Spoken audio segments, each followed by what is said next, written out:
Boa tarde, pessoal, como vão vocês? Mais um vídeo aqui do canal G.I. Joe, nosso canal de entretenimento que fala da coleção do meio dos anos 80 e início dos anos 90, focado principalmente em G.I. Joe e He-Man, e agora voltou com tudo nessa hype aí de nostalgia que a gente está tendo, né? Sejam muito bem-vindos, meu nome é Rodrigo, hoje é domingo, um domingo quente aqui no interior de São Paulo, né? Bem quente aqui, e eu tô aqui hoje não é para fazer nenhum review, nada, é para falar especificamente da minha impressão com spoilers do filme do He-Man que eu assisti nesse final de semana.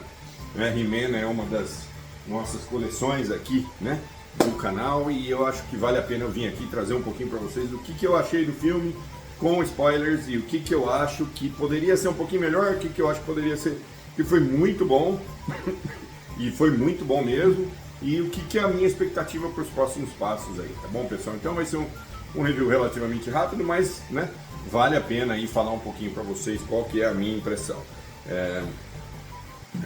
A primeira coisa é esse vai ser um review com spoilers, tá? Uma crítica aí do filme com spoilers, então quem não assistiu não continua nesse vídeo porque não vai valer a pena, né? Eu vou falar algumas coisas que aconteceram no filme aqui mas depois de você assistir o filme, volta aqui e vê se você concorda com alguma das coisas que eu tô falando, tá bom?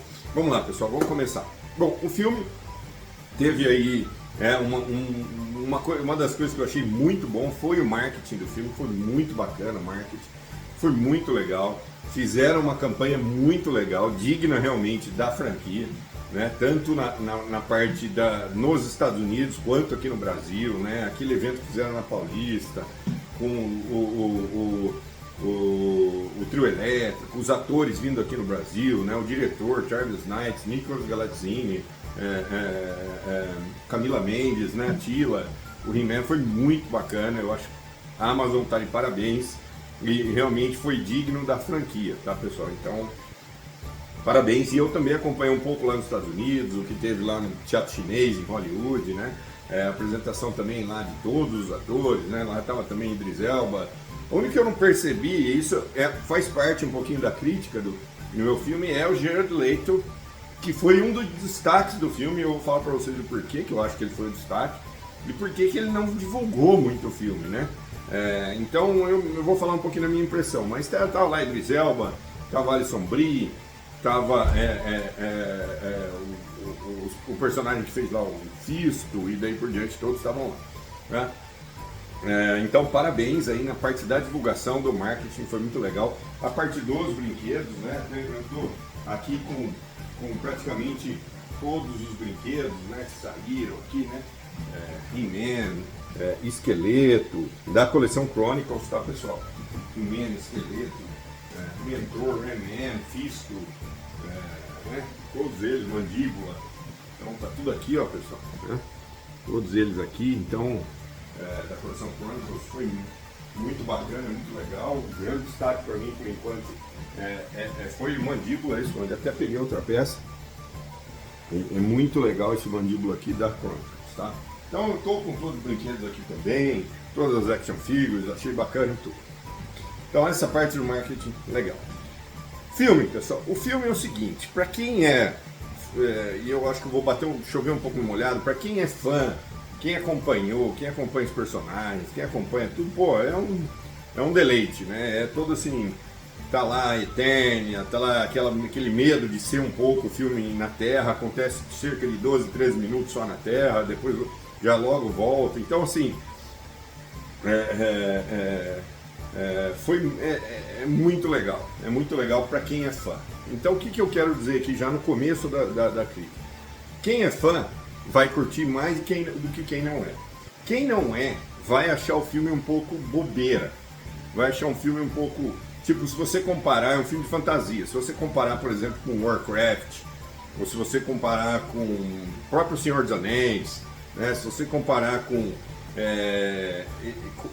Conan, é um filme que ele brinca mais, aí ele vai mais pro lado infantil. Agora, para nós que somos fãs e conhecemos toda a lore, foi muito bacana, né? Assim, lógico, eu vou falar aqui os pontos que eu acho pontos fracos, vou falar aqui os pontos que eu achei muito forte, mas assim, já de cara é um filme para os fãs. né? É um filme para os fãs e tem muito fã do He-Man. Na sessão que eu fui assistir em Campinas, né? No Shopping Guatemi em Campinas, tinha bastante gente fã, tinha gente que chorou, tinha gente que... Mas você percebia que a maioria não era. A maioria não era, então assim, o filme até é um pouco longo, né? Para quem não é fã, dá uma impressão que o filme é um pouquinho longo demais. Ele às vezes ele dá uma derrapadinha, assim, sabe? Teve uma parte lá que ele fica preso com a Tila e com o Tila e com o mentor, a nave cai, eles ficam presos ali. Eu não achei que bobeira aquilo ali, sabe? Perdeu um pouquinho de tempo ali. Então, assim, ele se arrasta um pouco o filme, mas as cenas compensam, tá? Então, primeira coisa é isso. A outra coisa, pessoal, é um pouco da história, o enredo do filme, sabe? O enredo é bom, ele é um pouco simplificado, né? Ele corre um pouco, eu acho, mas ele é bom. Ele é um enredo bom, eles acharam um bom caminho aí, dentro de tudo que já foi feito do He-Man, eles acharam um bom caminho. E eu estou mais curioso pelas continuações, porque daí eu acho que as continuações vão ser mais interessantes, né? Por exemplo, eu vou dar um exemplo para você. No final do filme a Tila fala, ó, nós estamos com um sinal de estresse de Avalon, que é a Terra dos Stratos. Entendeu? Então, de repente, é e aí eu acho que é um pouco do sentido de Avatar, por exemplo, sabe? Você começa a ter aventuras dentro do mundo, entendeu? E aí eu acho legal, por exemplo, o mundo do Stratos, o mundo do Abelhão, porque tiveram alguns personagens importantes que não apareceram. Por exemplo, o Abelhão, o Stratos, pessoal, ele dos heróis de Eternia, fora o mentor e a Tila, ele era o mais importante, ele foi o que mais apareceu nos desenhos. Não foi tanto o Fisto quanto não foi o Ram-Man, não foi tanto o Homem-Musgo que apareceram nesse filme, né? O Mekaneck apareceu em um desenho só, para você ter uma ideia, do filme, da lore inteira do He-Man da Filmation. Agora o Stratos não, o Stratos apareceu muito mais. Então, por exemplo, o Stratos não apareceu, o Abelhão não apareceu, o Multifaces não apareceu, Clamp Champ não apareceu. Então, assim, tem alguns personagens que são importantes que não apareceram. E logicamente, o mais importante de todos, que no final até apareceu em uma das cenas de pós-crédito, que é o Gorpo, né? O Gorpo. Então eu acho que dá para ter alguma coisa com o Gorpo, dá para explorar muito mais. Bom, então é isso, pessoal, tá? Eu estou com muita expectativa do que vem pela frente. Agora vamos falar dos pontos fracos do filme, depois a gente fala dos pontos fortes. O ponto fraco do filme, para mim. Primeiro, eu não gostei muito do Adam. Assim, o começo dele, assim, como que ele aprendeu a lutar? Eu sou um pouco disso, eu assisto muito filme e falo, como que o Adam aprendeu a lutar? Ele, só de se transformar em He-Man, ele virou um lutador, e aí ele conseguiu dar aqueles golpes no esqueleto, ele conseguiu virar sendo que na Terra ele não fazia nada disso. Ele não conseguiu nem tirar a espada na loja de action figures lá, né? Então, esse é um ponto, eu achei o Adam muito bobão. Né? Outra coisa, logicamente, né, que foi um ponto fraco, é o Pacato e o Gato Guerreiro. Né? Apareceu muito pouco, e a gente sabe que no desenho, no lore, Pacato e Gato Guerreiro são parte do He-Man. Outro ponto que eu achei fraco, um pouco fraco, Feiticeira. Feiticeira, ela é uma pessoa forte, né, no desenho, na lore, ela é uma pessoa, um personagem forte, um personagem que ajuda o He-Man. No filme, ela pareceu meio esquisito, entendeu? Uma coisa que não tem muito sentido. Ela ajudou quando sumiu na hora que precisava, né? Tem até um ponto que eu acho que o filme falhou um pouco, que no filme o Esqueleto estava muito interessado na espada do He-Man. Ele entrou em Grayskull muito fácil. Isso no desenho é diferente, ele luta para entrar em Grayskull. Até o desenho que saiu da Netflix agora, né, o Revolution, ele sempre tentou o segredo de Grayskull, não foi a espada, né? Mas aí eu entendo que seria mais fácil explicar que é a espada. É mais fácil explicar para o público em geral que o esqueleto quer a espada, que é uma coisa que está na mão do Adam. Não é um castelo que ele tem que...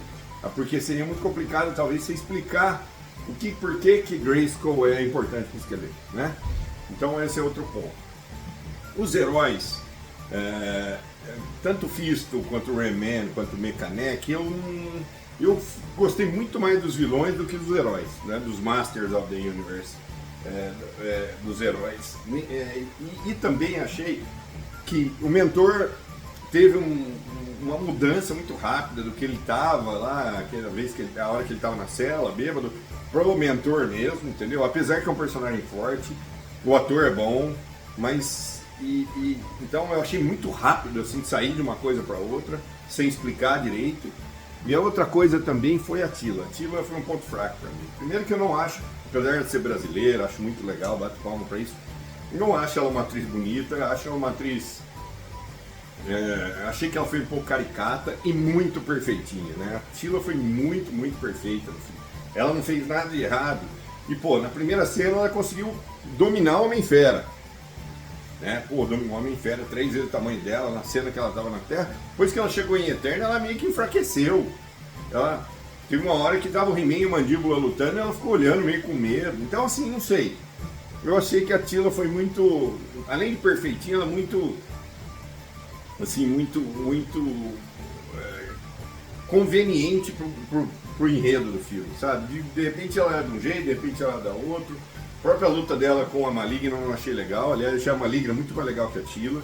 Então, a Rainha Marlena não gostei também. Não achei que foi uma boa escolha da Rainha Marlena. Achei uma mulher muito sem expressão. O Rei Randor um pouquinho melhor. Um pouco caricato, mas um pouquinho melhor. Então, assim, agora o He-Man eu gostei. O He-Man, quando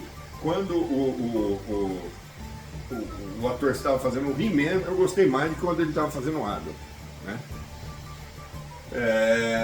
Do lado dos vilões, o ponto negativo para mim foi o Triclops. Fizeram, o Triclops praticamente nem apareceu, foi um dos primeiros, né? Saiu na Wave 1, então a gente dá a impressão que ele vai ter um papel, não vai, né? Então o Triclops meio fraco, e aqui, né? E o Gar, né? E o Spiker também, muito coadjuvante, né? Muito fácil ali de ser vencido ali, né? Então, no desenho eles eram assim também, mas quando você quer dar um pouco de seriedade, talvez, então que deixasse um soldado normal, não pusesse isso, mas a gente sabe que é um pouco para vender brinquedo, né? Essa parte dos vilões. E aí, no filme em geral, eu acho que assim, foi bem utilizado, apesar das partes arrastadas, né? Aquela parte que o He-Man ele levou a espadada do esqueleto, depois ele começa a lembrar umas coisas da Terra. Eu achei aquilo lá desnecessário, mas de novo, é para quem não conhece a lore do filme, é para quem precisa se conectar ali com o He-Man, que não é tão conectado, eu entendo isso, tá? Então esses foram os pontos aí meio que negativos. Os pontos positivos do filme. E aí tem a parte também da risada. Eu achei as piadinhas boas. Eu acho que filme hoje em dia, principalmente um filme longo, se você não tiver essa parte, ele fica cansativo. E quando é um filme de fantasia, né, e do jeito que foi o He-Man, eles tiveram que fazer isso. Porque eles iam ter muita dificuldade de fazer um filme sério do He-Man, né, como é um Avatar, como é um Senhor dos Anéis, sério o tempo inteiro. Porque a história é meio galhofinha, a história é meio difícil, não tem jeito de se acreditar muito naquilo ali, entendeu? Um esqueleto. Então não tem jeito. Então, assim, eu entendo que eles fizeram a medida certa. Agora, a parte boa do filme, sem dúvida nenhuma, o que foi o grande detalhe, o grande destaque do filme foi a atuação do esqueleto. Né? O esqueleto, para mim, do jeito que o cara realmente soube fazer o personagem. E aí é aí que eu fico muito curioso saber por que o Jared Leto não participou mais do filme. Às vezes que as pessoas entrevistaram ele, falou, foi legal o filme e tal, e vamos pra próxima. Eu acho que ele acabou não gostando de fazer, até porque ele não aparece, né? Ele fez um baita do esforço no filme para ser um... Só que ele não aparece, então ninguém reconhece ele. É difícil mesmo você fazer um papel que ninguém te vê. Você até destaca e ninguém te vê, porque a maioria às vezes que assiste um filme não sabe quem que é o Jared Leto. Então eu não sei, foi um pouco esquisito. Mas assim, ao mesmo tempo, eu achei que foi o grande destaque do filme. A interação dele com o próprio He-Man, a interação dele com o Rei Randor, quando ele apareceu na tela, com a Maligna, refletiu muito bem como o He-Man é com a Maligna. E eu acho muito legal isso, assim. Eles conseguiram refletir de uma forma mais adulta o que o He-Man, o que o esqueleto fazia, com a Maligna nos desenhos, né? Os outros vilões, em geral, em volta dele ali, principalmente Mandíbula. Homem-Fera legal, mas o Mandíbula, eu acho que assim, o Mandíbula realmente ficou assustador no filme, né? Diferente do Triclops, diferente do Spike, do Gar, né? Que eu acho que chama. Faltou, lógico, né? Faltou um dos que a gente fala aqui, do mesmo jeito que faltou Labelhão, faltou Stratos, faltou Multiface, faltou o Aquático, né? O Aquático era um personagem muito, né? Muito, um dos vilões mais perto do Esqueleto que não apareceram no filme, então também pode ser motivo de um outro filme no futuro, quem sabe, né? E lógico que tem outros, por exemplo, o Webster, né? Você vê aqui mesmo você vê tem outros personagens aqui que poderiam ser o Webster, o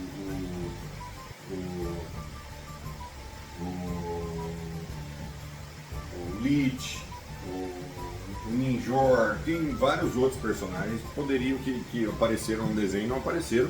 Ah, pessoal, eu esqueci de comentar também do Roboto. Não gostei do Roboto, tá? Roboto feminino, não gostei. Um robozão daquele tamanho lá não ajudou em nada praticamente, só derrubou uma porta, só. Não gostei do Roboto, tá? Mas, assim, nos vilões voltando, pra mim o destaque Mandíbula, Esqueleto e Maligna. Maligna eu gostei também, a atriz é boa. Eu só acho que a atriz, a Maligna, ela tinha que ter aquele olhão mais azul, assim, sabe? Mais verdão, assim, pra lembrar um pouco mais.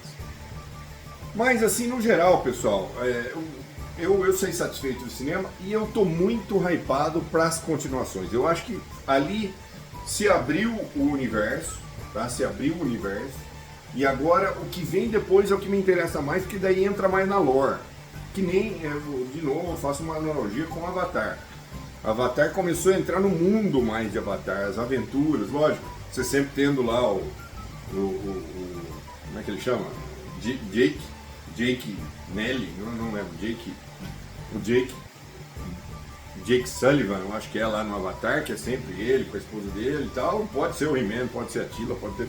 Mas entra outros personagens. Eu acho que isso aí poderia acontecer com o He-Man, uma aventura no mundo do Stratos, uma aventura no mundo do Gorpo, né? Uma aventura no mundo do Gato Guerreiro, uma aventura assim. Aí eu acho legal. Que daí você vai introduzindo, vai vendendo brinquedos, vai introduzindo personagem. Então eu gostei muito, mas eu estou muito interessado no que vem pela frente, tá? Então vale a pena, principalmente eu tenho certeza que a maioria das pessoas que estão aqui no canal, 630 inscritos que a gente tem, todos conhecem He-Man, sabem do que se trata, então vale a pena para vocês. Quem não for, pede um pouco de paciência, pede para olhar o filme com um pouquinho de, né, de desconto para que aproveite e curta o filme, tá bom, pessoal? Mas é isso, vale a pena, cobriu bem o mundo de Eternia. Lógico, tem um spoiler depois falando da She-Ra. Eu não sou muito interessado na She-Ra, eu gosto, tenho, né, os personagens da She-Ra aqui, mas o desenho da She-Ra não me chamava tanta atenção quanto chamava do He-Man, mas eu acho que esse negócio de hoje em dia, a força feminina e tal, eu acho que meio que fica necessário também no próximo desenho ter a She-Ra, né? Porque daí, com a She-Ra, a gente abre um novo universo de vilões que entra a horda do Hordak, né? E aí já tem um exército, já tem... Então o filme pode até ganhar proporções maiores, né? Porque o Hordak, ele é um vilão mais poderoso que o Esqueleto, inclusive, né? Então, de repente, né, você também cria outras possibilidades com a She-Ra aí, mas vamos ver. Eu acho que a gente tem que deglutir. Não é lógico que se for sair uma continuação não vai ser nem em 2027, não sei se em 2028 daria tempo, porque um filme desse exige planejamento, exige investimento, a gente precisa ver como no final vai ser o resultado do He-Man na bilheteria. Pelo que eu tô vendo, não tá indo a mil maravilha, mas não tá indo mal também, então a Amazon é um estúdio muito forte, né? Então de repente eles podem também se empolgar, né? A Mattel também, que teve a Barbie recentemente, vamos ver se aparecer uma Barbie 2, que eu acho que tem chance de aparecer, aí abre-se um caminho para ter um He-Man 2, né? Master of the Universe 2, O Mundo de Corpo, a Aventura em Avalon ou alguma coisa assim. Então vamos ver, essa é a minha expectativa e aí sim eu acho que a gente vai criar um mundo que para nós vai ser mais interessante do que esse primeiro desenho que foi, esse primeiro filme que foi meio uma história boa, mas uma explicação para os leigos do que se trata esse mundo de Eterno, entendeu? Então é isso, pessoal, já está com 20 minutos aí já começa a cansar de ver o vídeo, mas eu agradeço a todos vocês aí, muito obrigado, nós estamos 635 inscritos e amanhã nós vamos vir com mais um review aqui no canal eu já vou até cantar aqui que vai ser do Lowlight do G.I. Joe, é esse cara aqui que nós vamos fazer o review amanhã aqui no canal, tá bom? Então esse foi a crítica do filme Masters of the Universe que nós assistimos esse final de semana, que lançou aqui no Brasil, lançou nos Estados Unidos agora dia 4 e tem aí todos os 2 próximos meses aí de cinema aí para mais ou menos começo de agosto já cair no streaming aí, a população em geral também ter mais facilidade para ver os detalhes do que quando você assiste no cinema, né? Tá bom, pessoal? Então é isso, muito obrigado, fiquem com Deus, espero que vocês tenham gostado, comentem, mandem perguntas, o que vocês quiserem aí pra gente conversar sobre esse filme aí que foi muito bacana, tá bom? Valeu, pessoal, muito obrigado e pelos poderes de Grayskull, forte abraço, se inscreva no canal, pessoal, obrigado!